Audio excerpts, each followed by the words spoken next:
Good evening আমার দুষ্টু মিষ্টি ফ্রেন্ডরা। তো এখন আমি যাব ঘুরতে, তোমাদের সাথে শেয়ার করছি আমি কোথায় যেতে চলেছি আর কাদের সাথে যেতে চলেছি। ট্যান ট্যান হ্যান, চলো তাহলে আমি রেডি হয়ে নিই। ট্যান ট্যান হ্যান, দেখো ঘুরে ঘুরে আমি রেডিও হয়ে গেলাম। তোমরা কি এরকম কেউ ম্যাজিক পারো? তো যদি কেউ পেরে থাকো তাহলে তারা অ্যাপ্লাই করো, আমার কিছু আসে যায় না। তা লেট হয়ে গেছি আর পাখা চালাচ্ছি না, কারণ পাখা যদি চালাই তাহলে প্রচন্ড ঘ্যাটার ঘ্যাটার ঘ্যাটার ঘ্যাটার একটা আওয়াজ হবে।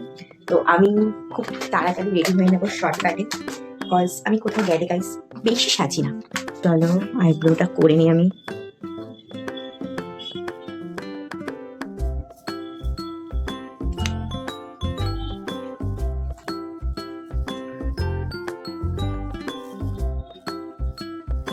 মানে এত গরম আর পারা যাচ্ছে না, ঘেমে গেছি রীতিমতো। মাথা কেটে যাচ্ছে না তো? কেটে যেতেই পারে, কারণ আমি ব্লগ বানাতে পারি না। পারবো পারবো, শিখছি এখন, শিখে শিখে প্র্যাকটিস করছি, বানাতে হবে।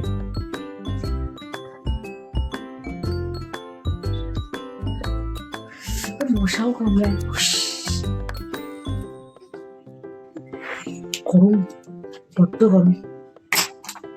আচ্ছা এরকম ভাবে কে ব্লগ বানায়? ঠিক আছে চলো আমি না আমার একটুখানি জায়গাটাকে চেঞ্জ করে নিই, তাহলে কি হবে আমি আমার যে আয়নাটা আছে সেটা দেখতে পারবো। ঠিক আছে গাইস, আমার এই মেসি ঘরটাকে জাস্ট ইগনোর করো তোমরা।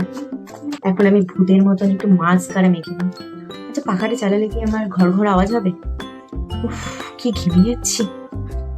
দাঁড়াও, মানে 100 বছর পর আমি আমার আইব্রো করেছি।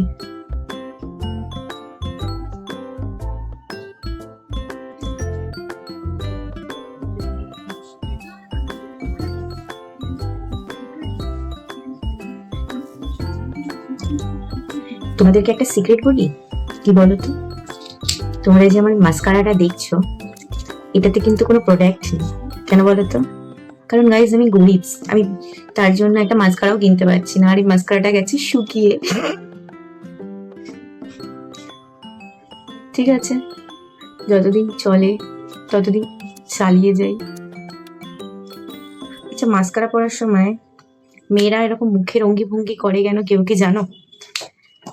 আমি তো জানি না, আমি মাস্কারা পরছি ঠিক কথা, কিন্তু আমি কেন এরকম অঙ্গি ভঙ্গি করি? আউচ, চোখের মধ্যে ঢুকে গেল। কেন আমি চোখের এরকম মুখের অঙ্গি ভঙ্গি করে আমি নিজেও জানি না। ঠিক আছে, সেটা কোনো বড় ব্যাপার না।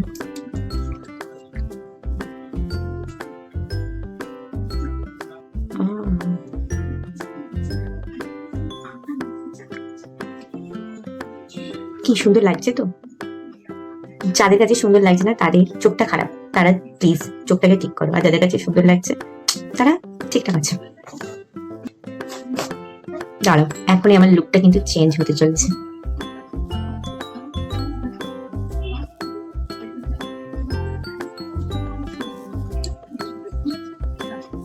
বিশেষ করে পাখা ছাড়া আর থাকতে পারছি না, আমি একটু পাখাটাকে চালিয়ে আসি।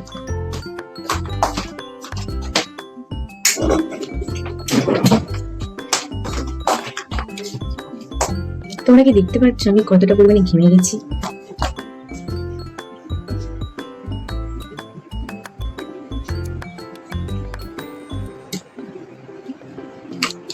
তারপরে চলে আসছে আমার নাকি ট্যাঙ্ক নাই, আমার লিপস নো ইয়েস। ভাগ্যিস ভাগিনি, তাহলে টাকার চুনা লেগে যেত।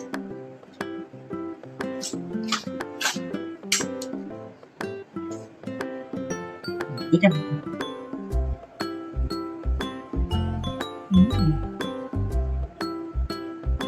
হ্যাঁ, এটা সত্যি ভালো লাগছে, দেখ ভালো লাগছে।